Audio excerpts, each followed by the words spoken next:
Right, so this presentation will not talk about bits and bytes. It will actually talk about you and your businesses and what does it take to actually place awesome bets when you build new products or new companies and where the money is as far as funding and all that good stuff. Because we all know that's just as big as part of what we do here than actually building the products.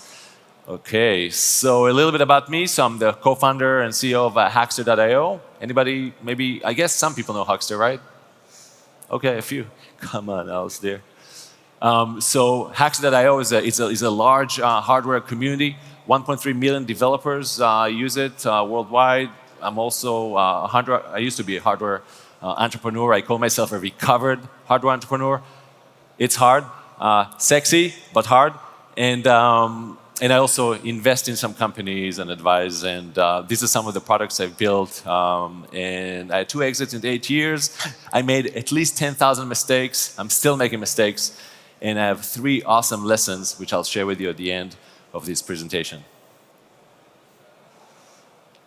All right, so let's talk about what works, what fails, and things that can get actually funded. So as you build things and you invest so many years of your life, try to actually aim at places that have momentum, have funding behind them, have a market need, and hopefully, you'll be more successful as you build your products and companies.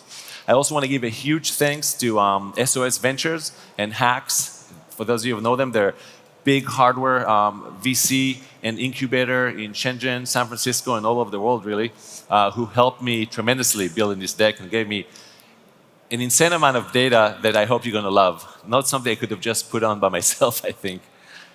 All right, so let's just talk about hardware in general. When we talk about consumer electronics, it's super hard and it fails often. It feels like it has a very short life cycle. It gets commoditized really fast, and even the best intentions and all this money these companies have raised, I guess it's behind me, not here, and just kind of goes to waste. So consumer hardware, it's something that I love, we all use all day long, but it's probably even harder than anything else you'll do. So be wary about that. And even the best gets commoditized, as I said. Even Apple and all these products that we see here, clearly Apple is a leader in Apple Watch, but even Apple can get commoditized. And there's so many secondary products when it comes to consumer electronics, so it makes it even harder to survive. And strangely, what's the most funded company last year? It was actually Juul. They raised $400 million. And it's also kind of makes me feel like in the world that we live in today, there's so many bigger problems than the need to vape. So, when you build something, wouldn't it be nice to build some stuff that actually people need and is good for the world and good for humanity? So sometimes it's disappointing to see that that's by far where most of the money went when it comes to a consumer electronic product. So don't end up here. I ended up here. At some point, I built that little fancy case that was sold to some other company, and we shipped it in tens of thousands of units, and one day the market just vanished, just disappeared. Nobody wanted it anymore, and we had all these inventories, and I'm assuming eventually they ended up in some sort of a landfill. And it kind of made me think that, gosh, I don't want to do that ever again. I want to build products that people use and have a rich life cycle, and in the end, sure, they end up in some sort of recycling or a landfill, but at least they were used versus not really needed. Zune clearly is always like that poster child for hardware that fails. But Apple, if you guys, those of you know I think it was called Pocket Mac that they've built, is somewhere underneath the layers of the landfill. So really, here are your top product and startup opportunities for the new decade. Lots of data, lots of insight. I hope you enjoyed. First, big investments solve really big problems. And you can see this data really is for the last couple of years. This is where funding and VC money goes to, and for these kind of companies. E-hailing will be anything to do with kind of like these outsourced services that somebody shows up and delivers something, an Uber-like service. Could be anything else. There's so many food services now and all sorts of stuff. But e-hailing is by far the largest category that gets funded. Semiconductors as well, as you can imagine, also a very investment-intensive sort of industry, so it's not surprising. Lots of really AV sensors, which are really what it means, really autonomous vehicles, everything to do that senses things that are moving in a space, gets funded because of the future. As we know, there's so many things around us that will not need us to operate, but they'll need us to build them. Also, connectivity, infotainment, huge. Electric vehicle charging, really significant, and it's just going to keep growing at 19 billion. By the way, when I landed in Amsterdam, I was so happy that I got a car and a Tesla came to pick me up. That's like, makes me feel really good. But clearly, that's going to be a huge vertical to think about. And in a LoRaWAN context, it makes so much sense. Batteries, again, AV software and mapping, telematics and intelligent traffic, cybersecurity clearly, and voice recognition. Thank you, Alexa, for making this industry boom as well, but not surprising that it's on this map. So when you break it down and you really look at electric vehicles, in China, for example, you have over 400 companies that make some sort of a vehicle. Could be a motorcycle, a bicycle, all sorts of machines, and clearly cars that are running on batteries. And that is huge. I mean, 400 plus, that is like a massive amount of companies, and $18 billion invested since 2011. And as you can see, EV sales are really rising. China is the leader. The US is behind it, and you see how other countries are following through. But we all know that's the future, and that's definitely going to be an ecosystem that is really worth paying attention to and investing time in. And these are some of the examples of infrastructure that is actually needed to power this electrified future of all these machines.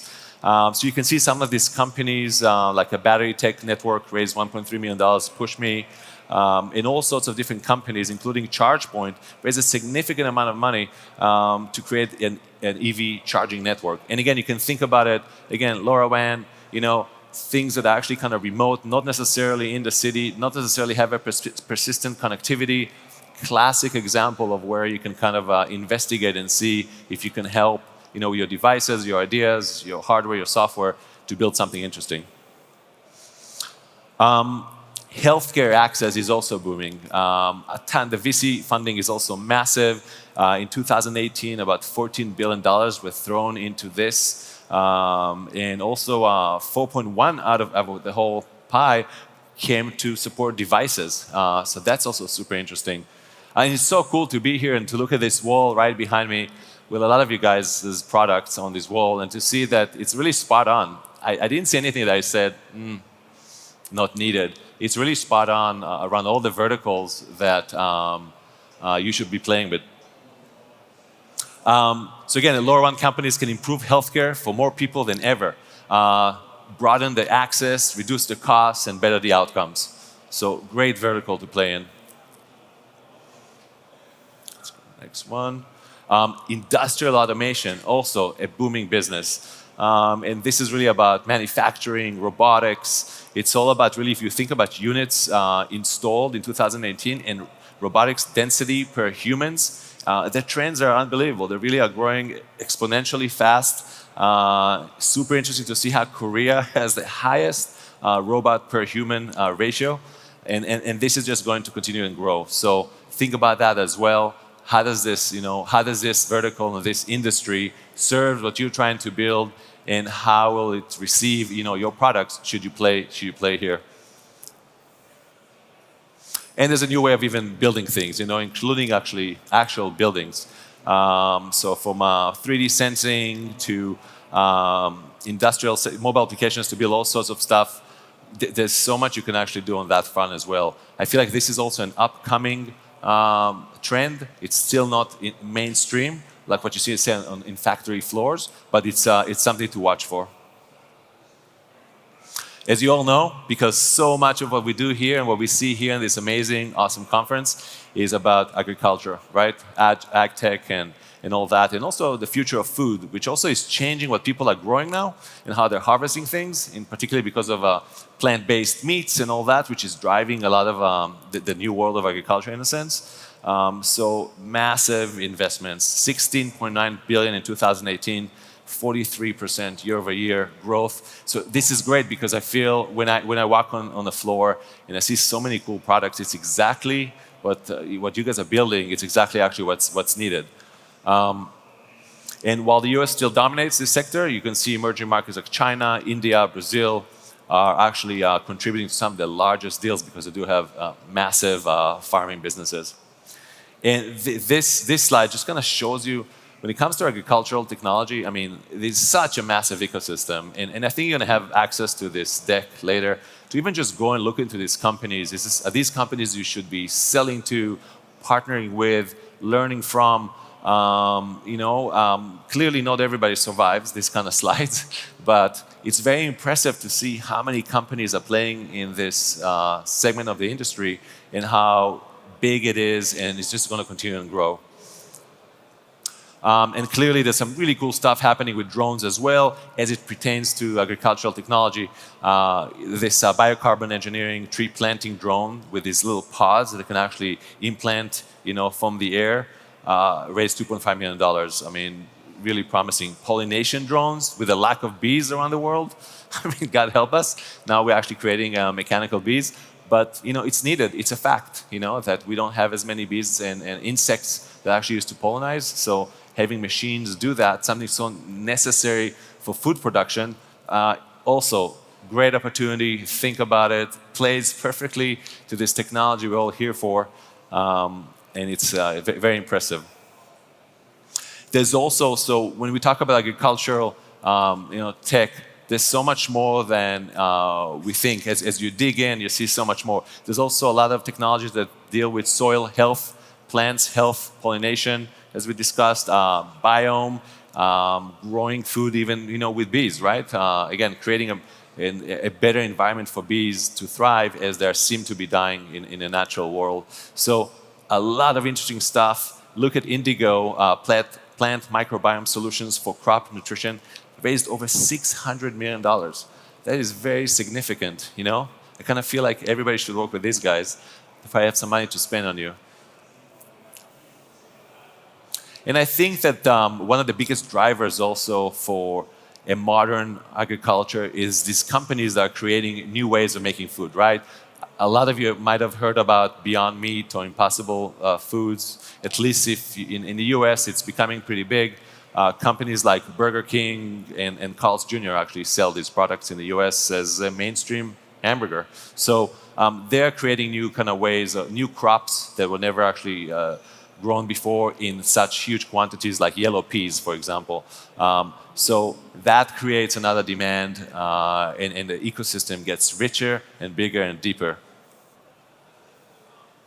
Also, when it comes to food waste, again, monitoring of food waste and upcycling and insects and all that, again, it's another sub-layer as you dig deeper into agricultural tech, and you see more and more and more, which is actually not all of it just meets the eye. There's a lot more to it.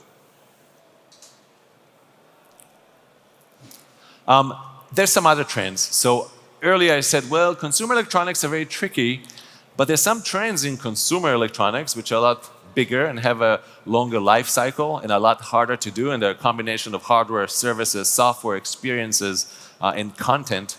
And it's around home fitness. Super interesting. So again, for those of you who had tried cycling, again, in the US, there's SoulCycle. It's a big chain of cycling party. Every country in the world has some sort of a cycling studio. And you can actually see that Peloton, this super expensive bike with live streamed content that is actually customized for you, so you can actually co-train with people from all over the world, is actually passing active customers versus SoulCycle, which used to be the traditional way of people to work out.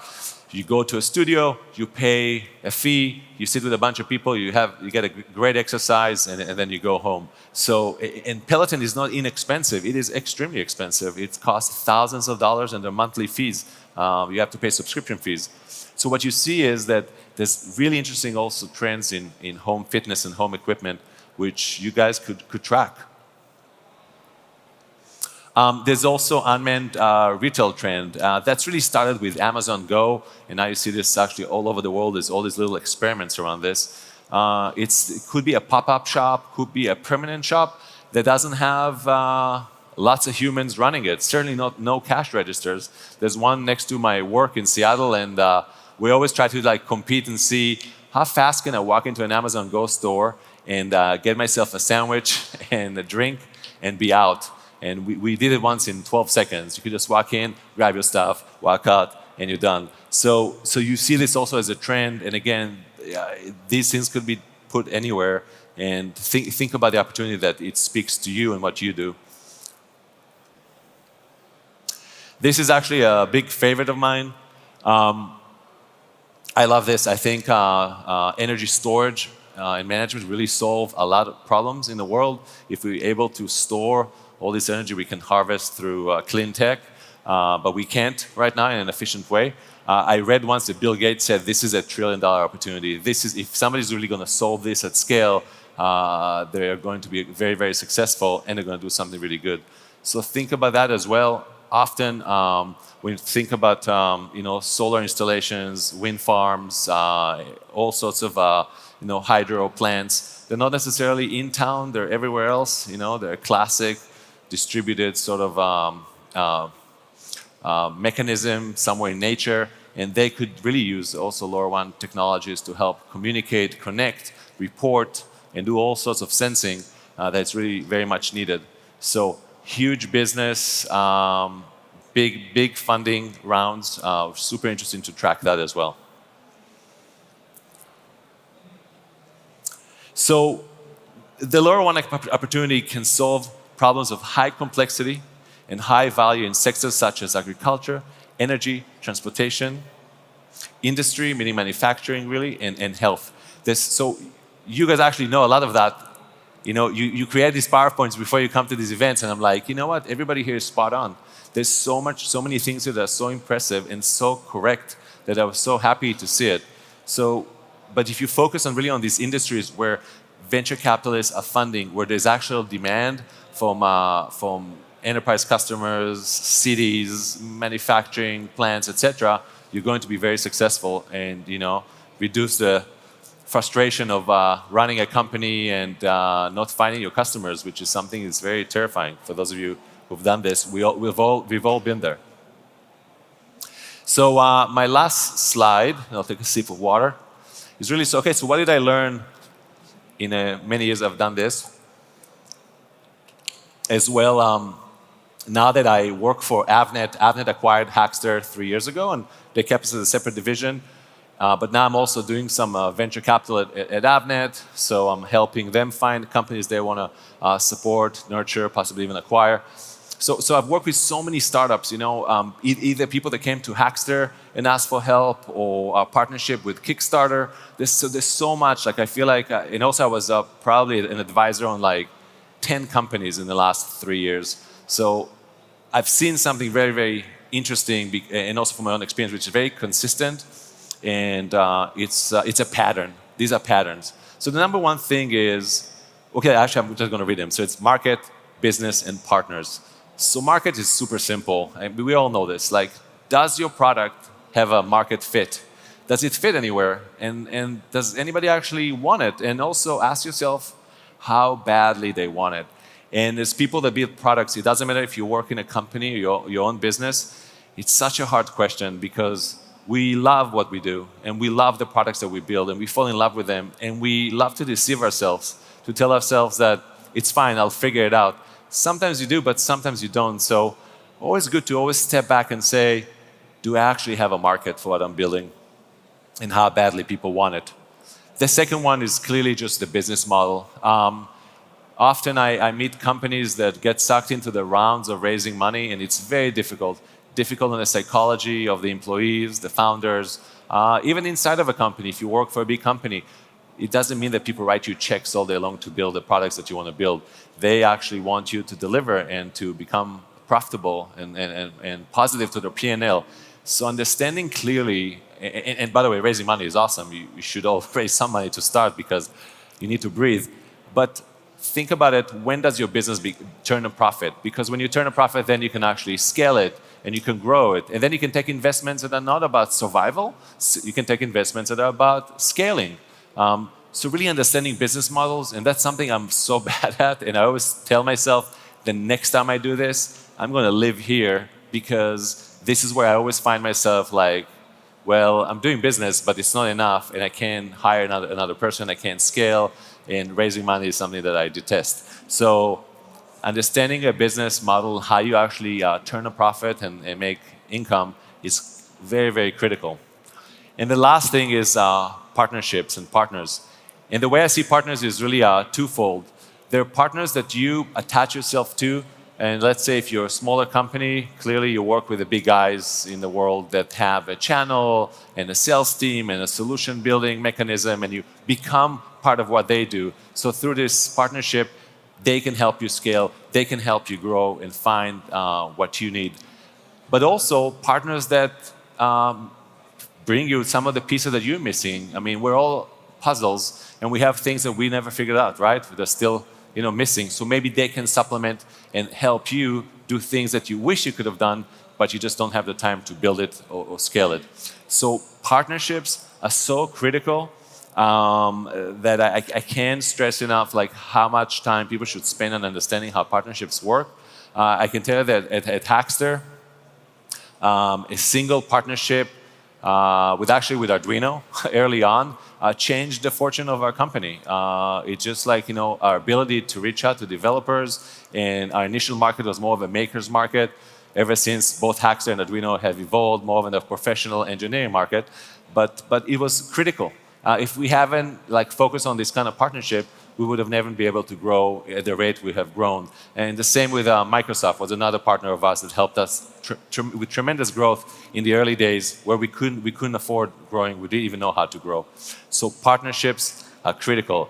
Now, clearly there's more work. The rest is just hard work, but I feel like this is kind of 80% of what you need to focus on if you're going to build new products, go to new markets, and scale your business and be happy. Go home without feeling terrified and upset, but having a big smile on your face.